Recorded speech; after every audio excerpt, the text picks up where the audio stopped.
Welcome to Ghost Carrier, our 15-part alternative history audio series about a world where America lost the Pacific War. This is the tale of a doomed aircraft carrier and its crew, stranded in the vast Pacific by a supernatural twist of fate. This story has been adapted from my book, Ghost Carrier. You can purchase the full version in paperback, Kindle, or audiobook from the links in this episode's description. I'm Robert Child, and episode 11 will begin in a moment. You know, it's really a privilege to be involved with a documentary about the USS Franklin. And the Franklin was something that I'd always been fascinated by. And then producer Joe Small and producer-director Rob Childs come to me and say, look, how about if you use your dulcet tones to tell the Franklin story? So as I began to look through the story, and as Rob and Joe kept sending me more and more material, this thing was peeling like an onion. I was seeing more and more and more of a really, really important story in naval history, and one which hadn't been told. So they had to throw a 2-inch heaving line on me to keep me from charging right down here to the studio and helping to put this together. Captain Dale Dye narrates USS Franklin, Honor Restored. Available now on Amazon Prime.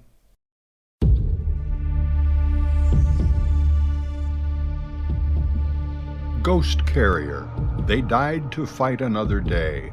Written by Robert Child. Narrated by Kirk Winkler.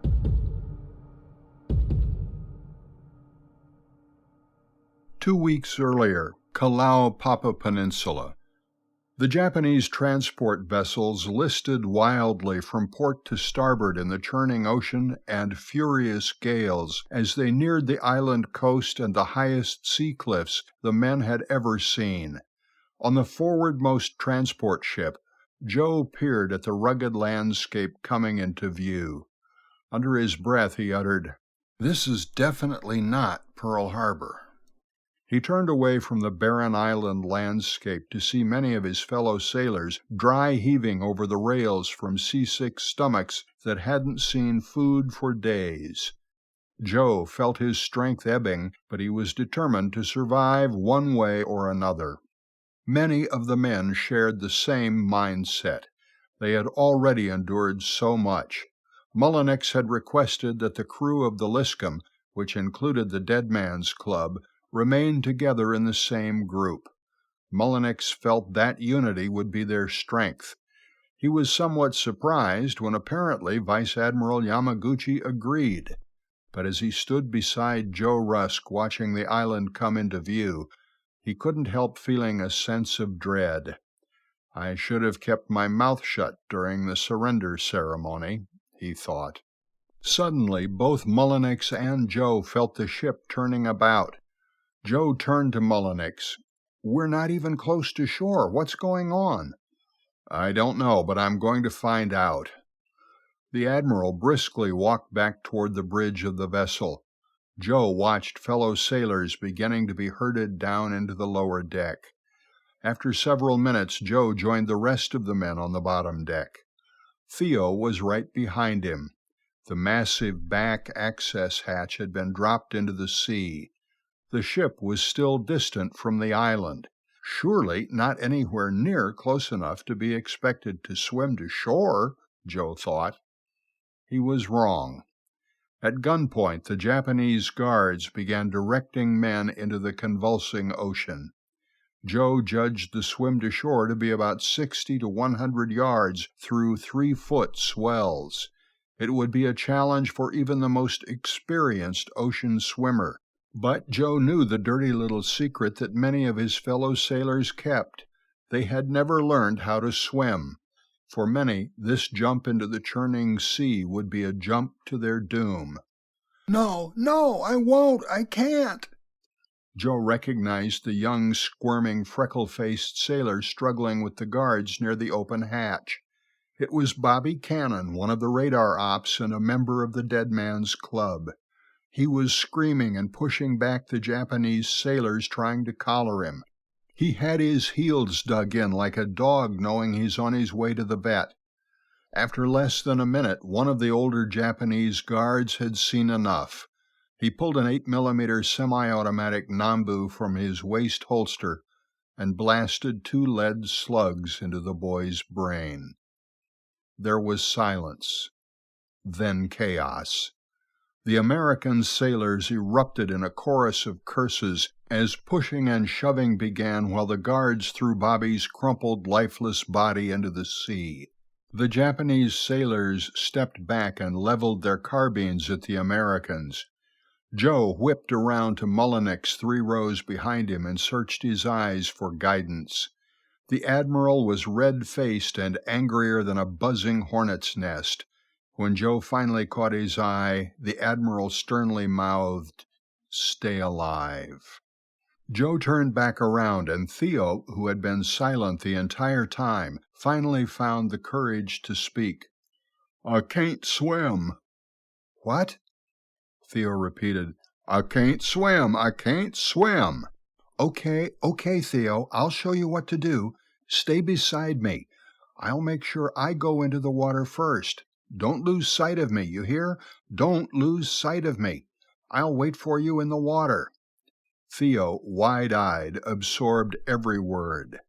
"First thing you got to know about swimming is to let the water do the work. You weigh less in the water, so don't thrash around trying to float. You can float. You just got to paddle a little to keep yourself moving forward. Can you do that?" Yeah. "Remember, let the water and tide do the work. You can't hang on to me or we'll both drown. It's up to you, Theo, just like at Pearl. Can you do that?" Yeah, I think so." "Theo, you got to decide something for yourself right now. Right now." "What's that?" "Are you going to die today?" "What?"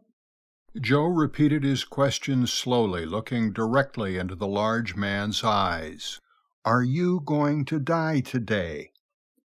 A soft smile crossed Theo's face. He understood. "Hell no, motherfucker, hell no. I just got used to living again. Hell no, Theo ain't dying today." Joe knew the big man was going to make it. Later, on shore, Joe, drenched, weakened, and spent from the swim, lay face down in the sand. Theo was a short distance down the beach, doubled over, coughing out seawater. Howling wind filled his ears. "Okiru! Okiru!"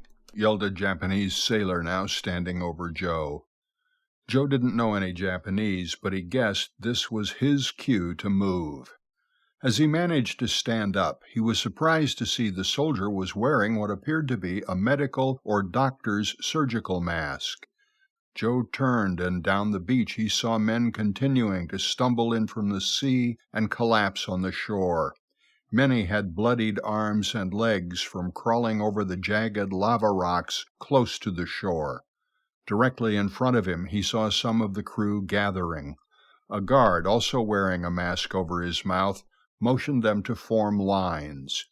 Behind them, a senior Japanese officer standing on several crates in front of a large fenced-in area wore a mask as well. The officer seemed to be preparing to address the group. Joe made his way closer to hear better over the howling wind. "Attention, American prisoners of war!" the senior Japanese officer barked in perfect English through his mask. "You are only a few remaining skeletons of those who tried to defeat Japan.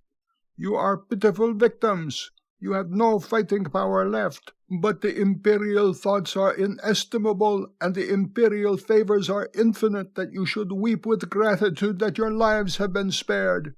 You are here as examples to endure the great suffering equal to that which you have inflicted on Japan.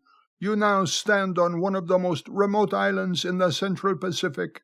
There is no escape from here. Behind me are 1,700-foot cliffs, in front of you the unforgiving sea. No ship ever docks here. No one ever comes here. This peninsula is home to the largest leprosy colony in the world." The Americans froze and turned to one another. All had heard of hidden places like this in nightmarish stories, places where horribly disfigured, highly contagious lepers went to die among their own kind, shuttered far away from all human contact. Joe watched a few fellow sailors start to pray, while others attempted to cover their noses and mouths as if not to breathe too much, as the Japanese officer continued, echoing each man's deepest fears.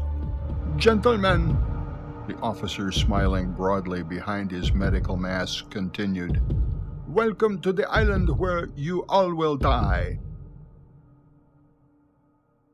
I hope you've enjoyed this episode of Ghost Carrier, our 15-part alternative history series. Join us next time for another installment. This story has been adapted from my book, Ghost Carrier. You can purchase the full version in paperback, Kindle, or audiobook from the links in this episode's description. And if you like what you hear, leave a review or a rating, or just click the follow button. I'm Robert Child, and this has been Ghost Carrier, only on Point of the Spear. Music licensed from audioblocks.com. Point of the Spear is produced by RSC Media Group.